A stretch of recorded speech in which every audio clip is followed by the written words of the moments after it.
I had originally planned to have a video on Catholic masculinity uploaded today, mostly in response to some silly thing that one of the modernist cardinals close to Pope Francis said. But given that it is election day in the United States, and given that I'm not feeling at 100% today, I thought I'd do something simple instead. This is the famous 2004 memorandum from Cardinal Ratzinger on the duty of Catholics on election day. As always, if you like the content I make, like this video and subscribe, and have a look at my Patreon page and Twitter accounts. Links in the description below. God bless you. Worthiness to Receive Holy Communion, General Principles, by Cardinal Joseph Ratzinger. 1. Presenting oneself to receive Holy Communion should be a conscious decision, based on a reasoned judgment regarding one's worthiness to do so, according to the Church's objective criteria, asking such questions as, am I in full communion with the Catholic Church? Am I guilty of grave sin? Have I incurred a penalty, e.g. communion interdict, that forbids me to receive Holy Communion? Have I prepared myself by fasting for at least an hour? The practice of indiscriminately presenting oneself to receive Holy Communion merely as a consequence of being present at Mass is an abuse that must be corrected. See the instruction Redemptionis Sacramentum, numbers 81-83. 2. The Church teaches that abortion or euthanasia is a grave sin. The encyclical letter Evangelium Vitae, which reference to judicial decisions on civil laws that authorize or promote abortion or euthanasia, states that there is a grave and clear obligation to oppose them by conscientious objection in the case of an intrinsically unjust law, such as a law permitting abortion or euthanasia. It is therefore never licit to obey it or to take part in a propaganda campaign in favor of such a law or vote for it.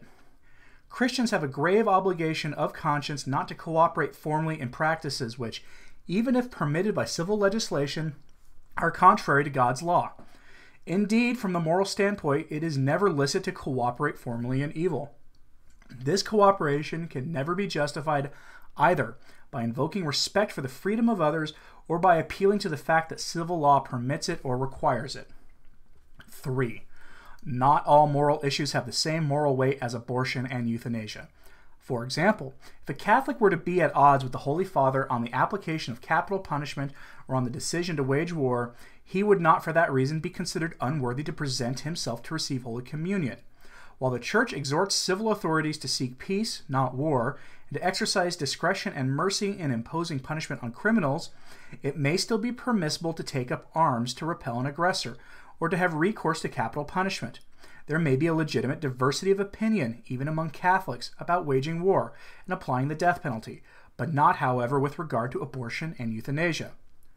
4. Apart from an individual's judgment about his worthiness to present himself to receive the Holy Eucharist, the minister of Holy Communion may find himself in the situation where he must refuse to distribute Holy Communion to someone, such as in cases of a declared excommunication, a declared interdict, or an obstinate persistence in manifest grave sin. 5.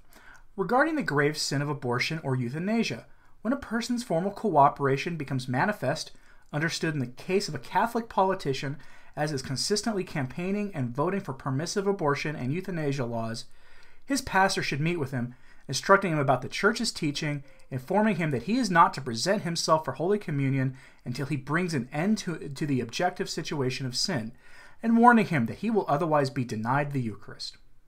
6. When these precautionary measures have not had their effect or in which they were not possible, and the person in question with obstinate persistence still presents himself to receive the Holy Eucharist, the minister of Holy Communion must refuse to distribute it.